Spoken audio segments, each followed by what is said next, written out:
Weekend Sudeep sir ಸಖತ್ತಾಗಿ class ತೆಗಿತಾರೆ, ಮಂಜು ಮತ್ತು ಗೌತಮಿ, ಮೋಕ್ಷಿತಾ. ಸೊ ನಿಮಗೇನಾದರೂ ಅವ್ರ ಫ್ರೆಂಡ್ಶಿಪ್ ಬಗ್ಗೆ ಅರ್ಥ ಆಯ್ತಾ? ಅರ್ಥ ಆಯ್ತಾ ಅದೆಲ್ಲರಿಗೂ ಒಂದು ಯಕ್ಷ ಪ್ರಶ್ನೆ ಆಗಿದೆ, ಅರ್ಥ ಆಯ್ತಾ ಅಂತ. ಸೊ ನನಗಂತೂ ಇನ್ನೂ ಕರೆಕ್ಟಾಗಿ ಅರ್ಥ ಆಗಿಲ್ಲ. ಅಂದರೆ ಕಿತ್ತಾಡೋದು, ಆಮೇಲೆ ಆಕಾಶದಲ್ಲಿ ನೀ ದೀಪವಾದ ಸಾಂಗ್ ಬಂದಾಗ ಸಿಕ್ಕಾಬಿಡೆ ಎಮೋಷ್ನಲ್ ಆಗ್ತಾರೆ.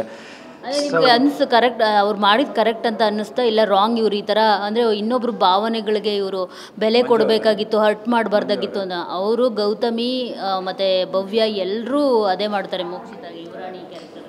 ಅದೇ ಅದು ಸ್ವಲ್ಪ ಪಾಪ ಅವ್ರಿಗೂ ಏನೋ ಬೇಜಾರಾಗೈತೆ. ಬಟ್ ಆ ಪರ್ಟಿಕ್ಯುಲರ್ ಇದು ನಾನು ಜಾಸ್ತಿ ಫಾಲೋ ಅಪ್ ಮಾಡೋಕ್ಕಾಗಲಿಲ್ಲ. ಬಟ್ ಇರುತ್ತೆ ಆಬ್ವಿಯಸ್ಲಿ ಬೇಜಾರು ಆಗಿರುತ್ತೆ, ಲೈಕ್ ಅದೆಲ್ಲ ಆಗಿದ್ದು. ಬಟ್ ಐ ಥಿಂಕ್ ಅಲ್ಲಿ ಮತ್ತೆ ಆಟ ಅಂತ ಬಂದಾಗ ಮನಸ್ತಾಪ ಬೇಜಾರು ಎಲ್ಲ ಆಗುತ್ತೆ. ಹೋಗ್ತಾ ಹೆಂಗೆ ಸರಿಪಡಿಸ್ಕೊತಾರೋ ಗೊತ್ತಿಲ್ಲ, ಇಲ್ಲ ಸರಿ ಆಗ್ತಾರೋ ಅದು ಗೊತ್ತಿಲ್ಲ. ಸೊ ಅದು ಒಂದು ದೊಡ್ಡ ಪ್ರಶ್ನೆ. ಆಮೇಲೆ ಸದ್ಯಕ್ಕೆ ಅದನ್ನು ಯಾರಿಗೂ ಅರ್ಥ ಆಗ್ತಿಲ್ಲ, ನಿಮಗೂ ಆಗಿರ್ಬೋದು ನನಗೂ ಆಗಿರ್ಬೋದು. ಮೋಸ್ಟ್ಲಿ ಮೋಕ್ಷಿತ ಅವರೇ ಅರ್ಥ ಮಾಡಿಸ್ತಾರೆ ಅತಿ ಶೀಘ್ರದಲ್ಲಿ.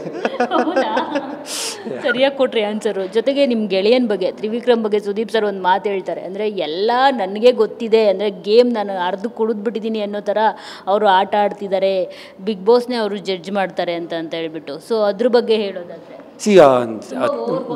ಇದು ತ್ರಿವಿಕ್ರಮ್ದು ಓವರ್ ಕಾನ್ಫಿಡೆನ್ಸ್ ಅಂತಕ್ಕಿಂತ ನಾನು ಆ್ಯಕ್ಚುಲಿ 1-2-3 ಸಲ ಹೇಳಿದ್ದೆ ಅವ್ರಿಗೂ ಪರ್ಸ್ನಲಾಗೆ.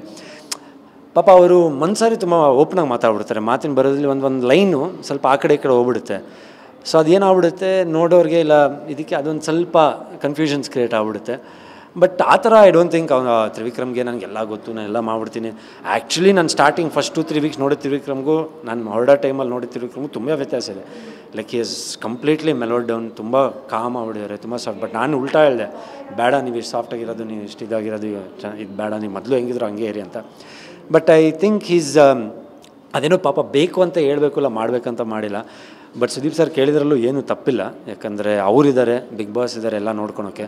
ಸೊ ನೀವೇ ಮಾತಾಡ್ಕೊಂಬಿಟ್ರೆ ಅದು ತಪ್ಪಾಗುತ್ತೆ ಅಂತ. ಬಟ್ ಐ ಥಿಂಕ್ ಒಂದು ಮನುಷ್ಯ ಅಂದಮೇಲೆ ತಪ್ಪು ಮಾಡೋದು ಸಹಜ, ಅದ್ರಲ್ಲಿ ತಿದ್ಕೊತಾರೆ. ಆಮೇಲೆ ಆ ಮನೆಯಲ್ಲಿ ಏನಾಗ್ಬಿಡುತ್ತೆ, ಒಂದ್ಸಲ ನಾವು ಕ್ಯಾಮ್ರಾ ಇರೋದೇ ಮರ್ತ್ಬಿಟ್ಟಿರ್ತೀವಿ. ಒಂದು 75 ಕ್ಯಾಮ್ರಾಸ್ ನಮ್ಮ ಮೇಲೆ ರೋಲ್ ಆಗ್ತದೆ ಅಂತಲೇ ಮರ್ತ್ಬಿಡ್ತೀವಿ. ಯಾವುದನ್ನು ತೊಗೊತೀವಿ ಯಾವುದನ್ನು ಬಿಡ್ತೀವಿ ಅಂತ ನಮ್ಗೆ ಗೊತ್ತಾಗಲ್ಲ, ಯಾಕಂದರೆ ಮನೆ ಬಿಟ್ಟು ಬಂದಿರ್ತೀವಿ, ಇಮೋಷ್ನಲಿ ಡೌನ್ ಆಗಿರ್ತೀವಿ.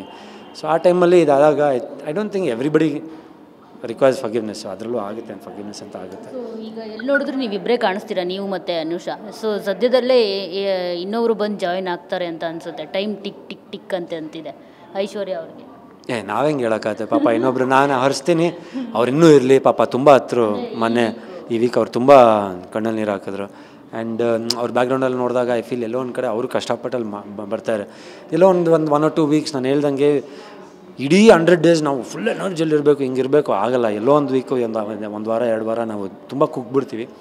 But I think she'll come back. And ಈ ವಾರ ಐ ಥಿಂಕ್ ಸ್ವಲ್ಪ ಎನರ್ಜಿ ಲೆವೆಲ್ ತುಂಬ ಚೆನ್ನಾಗಿತ್ತು. ಸೊ ಹೋಪ್ಫುಲಿ ಅವರು ಇರ್ತಾರೆ ನೆಕ್ಸ್ಟು ಅಲ್ಲಿವರೆಗೂ. ಆಮೇಲೆ ನೆಕ್ಸ್ಟ್ ಯಾರು ಬರ್ತಾರೋ ಯಾರು ಇರ್ತಾರೋ, I mean it's all going to be ಸರ್ಪ್ರೈಸಿಂಗೆ, ಯಾಕಂದರೆ ಎಲ್ಲ ಒಂದು ಟೈಟ್ ಕಾಂಪಿಟೇಷನ್ ಇದೆ. ಸೊ ಐಶ್ವರ್ಯನೂ ಪಾಪ ಇರಲಿ, ನೋಡೋಣ. ಈಗ ಹಳೆ ಕಂಟೆಸ್ಟೆಂಟ್ಗಳೆಲ್ಲ ಹೋಗಿದ್ದಾರೆ. ತೆಲುಗು ಬಿಗ್ ಬಾಸಲ್ಲಿ ಏನಾಗಿತ್ತು ಅಂತಂದರೆ, ಪ್ರೀವಿಯಸ್ ಅಂದರೆ ಮುಂಚೆನೇ ಎಲಿಮಿನೇಟ್ ಆಗಿರ್ತಾರಲ್ಲ, ಆ ಕಂಟೆಸ್ಟೆಂಟ್ಗಳನ್ನೆಲ್ಲ ಕರೆಸ್ಬಿಟ್ಟು ಲಾಸ್ಟಲ್ಲಿ ಅವರು ಯಾರನ್ನಾದರೂ ನಾಮಿನೇಟ್ ಮಾಡಬೇಕು ಅಂತ ಒಂದು ಟಾಸ್ಕ್ ಕೊಟ್ಟಿರ್ತಾರೆ. ಅವ್ರನ್ನ 1 ಡೇ ಕಳಿಸ್ಬಿಟ್ಟು ಮಾತ್ರ. ಸೊ ನನಗೆ ಧರ್ಮ ಅವ್ರನ್ನ ಕಳಿಸಿದ್ರೆ ಯಾರನ್ನೂ ಅವರು ನಾಮಿನೇಟ್ ಮಾಡಲ್ಲ ಅಂತ ಅನ್ಸುತ್ತಪ್ಪ. ನನ್ನನ್ನು ಕಳಿಸಿದ್ರೆ ಅಲ್ಲ, ಮತ್ತೆ ಅವ್ರು ಕರೆಯಲ್ಲ.